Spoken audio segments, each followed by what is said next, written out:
anak-anakku sekalian, semoga kalian semua dapat menyaksikan ya informasi yang dapat Ibu sampaikan di pagi hari ini berkaitan dengan pembelajaran kita di semester kedua ini, yaitu mengenai teks hikayat atau bisa kita sebut dengan cerita rakyat ya, yang biasanya kalian pernah dengar.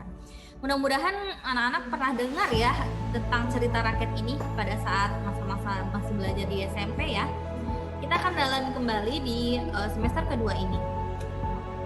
Tujuan pembelajaran kita pada hari ini adalah kami mengharapkan nih, Ibu Guru mengharapkan agar kalian dapat memahami isi yang terkandung dalam hikayat sehingga dapat menjelaskan bagian-bagian penting dan merekonstruksi kembali hikayat tersebut dengan kreatif, inovatif, dan semangat sehingga suatu hari nanti kalian dapat menjadi salah satu penulis cerita rakyat. Amin. Kemudian yang kedua yang akan Ibu sampaikan juga, kalian harus mampu nih nanti mengenal mengenai ciri-ciri hikayat. Yang ketiga, karakteristik hikayat itu ada apa saja. Dan yang keempat, bagian-bagian penting. Sebelum Ibu lanjut ke materi selanjutnya, pastikan kembali posisi kalian sudah nyaman. Artinya kalian dapat menyimak video ini dengan baik, kemudian dengan konsentrasi, dan juga disiapkan buku pelajarannya, kemudian buku paketnya yang kemarin sudah kalian terima dipinjamkan oleh sekolah boleh dilihat kembali. Bukunya kurang lebihnya seperti ini ya. Nah, seperti ini ya. Nah, jangan pastikan warnanya salah. Oke. Ibu juga menerangkannya tidak jauh berbeda dengan yang ada di buku yang kalian pegang ya. Jadi tidak kemana-mana. Oke. Selanjutnya, sebelum mempelajari kegiatan pembelajaran ini, sudahkah kalian mengenali ciri-ciri hikayat melalui buku paket yang kalian miliki? Hebat ya, pasti kalian juga sudah memiliki buku atau mungkin cerita pribadi sendiri mengenai cerita atau kutipan hikayat yang ada dalam buku ataupun dari cerita-cerita yang kalian pernah miliki.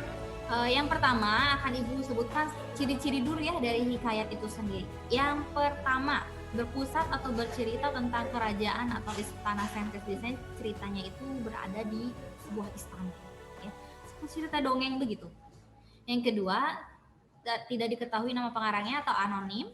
Yang ketiga, mengandung banyak nilai, terutama nilai moral di dalam ceritanya. Yang keempat, cerita hanya seputar peperangan atau antar kerajaan atau keajaiban di dalamnya yang ada kekuatan gaibnya, ada mistisnya seperti itu, dan ada juga mungkin diselipkan dengan unsur percintaan.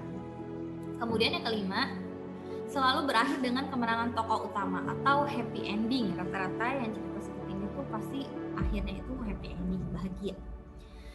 Kemudian itu tadi cerita ciri-ciri ya dari hikayat yang kalian perlu ketahui. Karakteristik ini juga sama yang terdapat di dalam buku yang kalian miliki juga, yang menjadi pelengkap dari info yang Ibu berikan ini ya. Selain itu, salah satu latihan awal untuk menjadi penulis cerita rakyat, kalian juga nih harus mengetahui bagian-bagian penting yang terdapat dalam hikayat. Mau tahu? Nah, let's go ya. Mari kita kenali bagian-bagian yang penting itu apa. Bagian-bagian yang penting ini, mohon maaf nih agak banyak tulisannya karena memang Ibu pengen menjelaskannya dengan detail ya. Nanti kalian bisa baca dengan perlahan.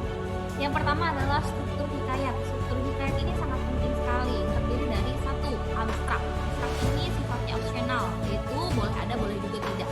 Bagian ini bisa saja tidak ada dalam hikayat. Artinya awalan gambaran umum tentang keseluruhan isi hikayat itu sendiri. Contohnya, hikayat ini mengisahkan tentang perjuangan seorang anak manusia yang ditinggal ayah ibunya untuk merebut hak-haknya sebagai pewaris kerajaan orang tuanya.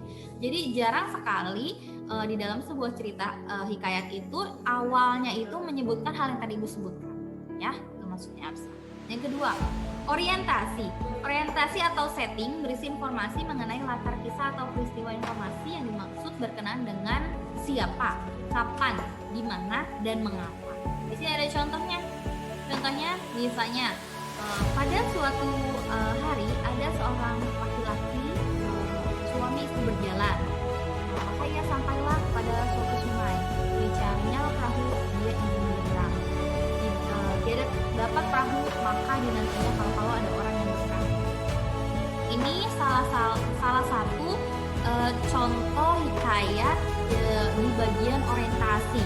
Orientasi ini bisa disebut sebagai latar kisah ya, bagaimana cerita tersebut berlangsung dari awal sampai akhirnya ya.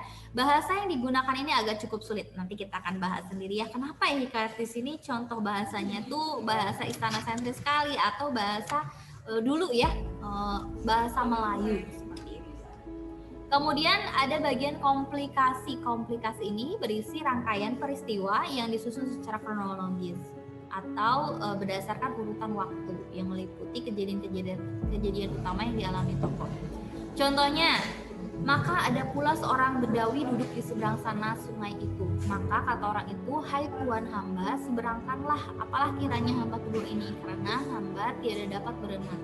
Sungai ini tidak hamba tahu dalam dangkalnya.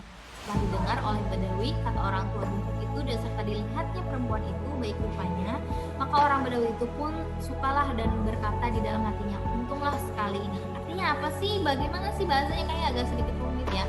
Ya, seperti tadi Ibu sampaikan di awal, komplikasi ini berisi rangkaian peristiwa yang disusun. Jadi apa step by stepnya, kejadian-kejadian apa yang ada yang dialami oleh tokoh. Di sini disebutkan ini contohnya ya, yaitu seseorang yang ingin menyeberangi sungai, tapi dia tidak tahu sungai itu seberapa dalam dangkalnya. Jadi dia bingung harus bagaimana ya. Kemudian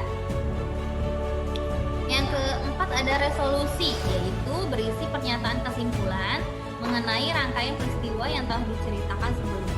Bagian ini juga berisi konflik yang mulai mereda dan sering disebut sebagai pemecahan masalah. Ya. Di sini ada contohnya bisa kalian baca. Di sini kalau kita bisa lihat kesimpulannya disertai dengan rangkaian peristiwa yang diceritakan sebelumnya. Artinya ada tahapan setelah permasalahan yang muncul mulai memunculkan titik terang ya. Oke, selanjutnya ada koda, merupakan kata-kata penutup nih yang berfungsi sebagai kesimpulan ataupun penegasan kembali. Apa bedanya Bu dengan yang tadi resolusi? Kalau resolusi ini kesimpulan rangkaian peristiwa yang diceritakan sebelumnya. Kalau koda keseluruhan, artinya penutup yang berfungsi sebagai kesimpulan atau penegasan kembali tentang pesan-pesan yang penting dari cerita tersebut. Nah, contohnya, demikianlah nasib yang dialami oleh seorang yang gigih di dalam perjuangannya. Bila dilakukan dengan sungguh-sungguh, maka Tuhan pun akan mengabulkannya dan juga memiliki arti penting bagi kehidupan. Ya. Cara kalian membaca dan memahami struktur hikayat, adakah kalian menemukan kesulitan? Ibu rasa pasti ya, karena alur cerita hikayat ini lebih kepada bahasa yang digunakan, bahasanya Melayu. Kita harus seperti mencari arti. Kemudian juga ada penyebab lain, yaitu kalimat yang digunakan yang biasanya tidak lazim atau kalian tidak biasa mendengar hal tersebut ya. Itu juga merupakan salah satu ciri dari hikayat ya. Kata-kata sulit atau biasa dikenal dengan kata arkais ya. Kata-kata arkais tersebut dapat kalian cari artinya di dalam kamus bahasa Indonesia. Kalian boleh mencobanya nanti ya. Oke. Di dalam buku paket kalian di sana ada tuh contohnya ya. Ibu sengaja tidak santumkan karena kalian sudah mengundang, tinggal dilihat saja. Yaitu di hikayat Bayan Budiman. Ada. Nah, di hikayat tersebut kalian harus mampu nih. Kalau untuk saat ini Ibu tidak memberikan tugas ya, tapi Ibu berharap kalian boleh mencobanya dengan satu, menemukan kemustahilan yang ada di dalam hikayat Bayan Budiman itu sendiri ya. Kemustahilan itu apa sih? Sebelumnya mungkin kalau ada di buku paket ada di situ ya. Jadi kemustahilan itu tidak logis atau tidak bisa dinalar ya, terdapat di dalam cerita tersebut. Kalau Ibu boleh nih berikan contohnya, yaitu kemustahilan dari cerita hikayat Bayan Budiman itu apa sih? Bayi yang lahir disertai dengan pedang dan panah gitu ya. Kemudian seorang putri keluar dari gendang. Kan itu hal-hal yang tidak mungkin ya. Nah, di situ diceritakan dalam cerita tersebut. Jadi bisa disebutkan dengan kemustahilan. Kemudian yang kedua adalah kesaktian. Kesaktian di sini apa sih? Yang sama saja hampir sama dengan kemustahilan. Artinya memiliki sebuah kemampuan ya. Sakti misalnya dia itu punya kemampuan untuk melawan seorang raksasa yang besar dengan cara yang mungkin tidak logis atau tidak masuk akal ya. Kemudian anonim. Anonim ini yang tadi sudah sebutkan ya, jadi tidak jelas siapa cerita atau pengarangnya di dalam hikayat Bayan Budiman. Kemudian juga istana sentris, artinya hikayat Bayan Budiman ini memang ceritanya adalah diceritakan dalam sebuah istana ya. Oke, kemudian ibu juga berharap kamu jangan malas untuk membaca ya hikayat Bayan Budiman ini. Kalian baca, temukan tokoh-tokohnya, amanatnya seperti apa, dan isi ceritanya itu bagaimana. Jadi nanti untuk pertemuan selanjutnya kita akan mencoba untuk membahas mengenai nilai-nilai yang ada di dalam sebuah hikayat, dan kalian pastikan dari sekarang sudah mulai nih mencari-cari nih hikayat yang kalian sukai ya, cerita apapun yang bebas yang kalian sukai ya. Oke, terima kasih anak-anakku sekalian atas perhatiannya, dan ibu ucapkan juga terima kasih yang pasti ya untuk simakan kalian selama kurang lebih 10 menit ini. Mudah-mudahan tidak terlalu lama ya, dan mudah-mudahan jelas. Apabila ada yang ingin ditanyakan, silahkan bisa langsung chat ke ibu saja ya.